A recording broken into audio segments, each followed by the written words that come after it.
Canadians that are trying to either buy their own home or rent an affordable home, or in the case of Peggy, trying to stay in an affordable home, are all getting kicked in the teeth. And they're getting kicked in the teeth because the market has been set up not so that they can be competing with families in like situations with similar incomes, but so that Canadians that want to find their way into a home are having to compete or take on deep-pocketed corporate investors. And that's what's structurally wrong with the Canadian housing market. There are people out there that'll tell you different things about that. The Liberals so far have only been willing to take action in respect of foreign buyers, but we know they only represent about 5% of the market.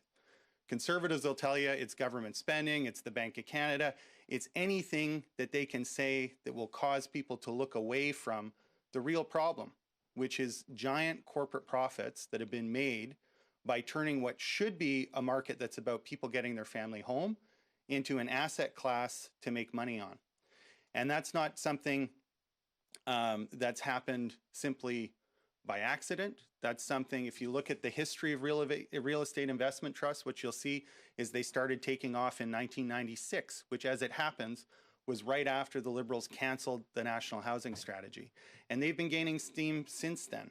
It doesn't serve Canadians' interest to only look at the last 2 years and what's been happening in the housing market over the last 2 years during extraordinary times. The trend line for Canadians getting pushed out of affordable homes starts much earlier than that, and it spans across Liberal and Conservative governments alike, who have not been doing enough on the supply side, but have also fostered a culture in the tax code that rewards companies for doing exactly what's happening to Peggy, coming in and buying affordable buildings with affordable rents, rent-evicting the tenants, and jacking up the rents.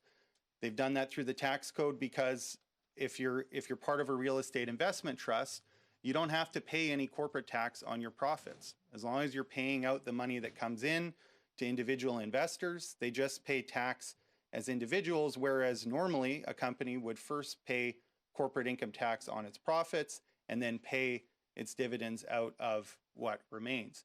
The other way that Liberal and Conservative governments alike have encouraged this broken culture in the housing market has been by not renewing the operating grants that were tied to many affordable buildings, whether they're co-op housing or nonprofit housing across the country. There was federal operating money to make those units affordable, better than affordable, actually rent geared to income, which is the gold standard for affordable housing, ensuring that tenants aren't paying a disproportionate amount of their income on rent. So, because those operating grants were tied to the mortgages, and they were 40 or 50-year mortgages, those mortgages began to expire around the end of the Harper government's term. They said that they would not renew those operating grants. The Liberals ran on a commitment to save them and then didn't do it. What that means is that we have buildings across the country that traditionally have had federal operating money to ensure that they could provide affordable rents to their tenants, that have been told by Conservative and then a Liberal government, we will not renew your funding. And what's that meant is that they either have to jack up the rents themselves or they have to sell their building. And that makes them a plump target for real estate investment trusts that see a building that can no longer sustain itself. They have the cash on hand, so they can come in, they can outbid all of the nonprofit associations with experience in housing that would love to acquire buildings like these and continue on a nonprofit affordable model, but they get beat to the punch by real estate investment trusts that have more money on hand and can bid higher. So this is a problem that has been brewing for a long time. It's one that's coming home to roost. The pandemic obviously made it worse, and we can talk about some of the reasons why that is, but I think politicians and other parties are kidding themselves if they think that it was just government spending during the pandemic that has led to this crisis in the housing market. It has been building up for a long time.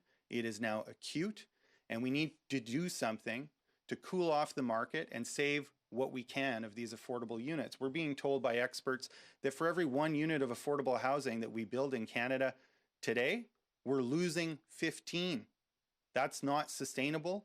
And it's not even a drop in the bucket in terms of new supply combating the loss of supply. And real estate investment trusts and other giant corporate landlords are at the root of that problem. We need governments to address that problem if we're actually going to maintain affordable housing for for Canadians. So that's why we're here today, to announce some concrete measures. Jenny talked already about having a moratorium on real estate investment trusts and corporate landlords acquiring affordable buildings. We've talked about making a fund available so that those nonprofit experts in housing can actually acquire those buildings and run them the way we need them to be run in order to maintain affordable housing. And I want to add to that list getting rid of the preferential tax treatment for real estate investment trusts that make them an even more attractive investment opportunity and attract more capital into a mechanism that is breaking our housing market. We shouldn't be rewarding investors for doing something that makes it harder for Canadians to afford a home. And yet, that continues. So this is a package of 3 things that we think can help preserve more affordable units, create more affordable units, and stop rewarding big investors that are making money by pushing Canadians out of homes that they can afford to essentially fend for themselves.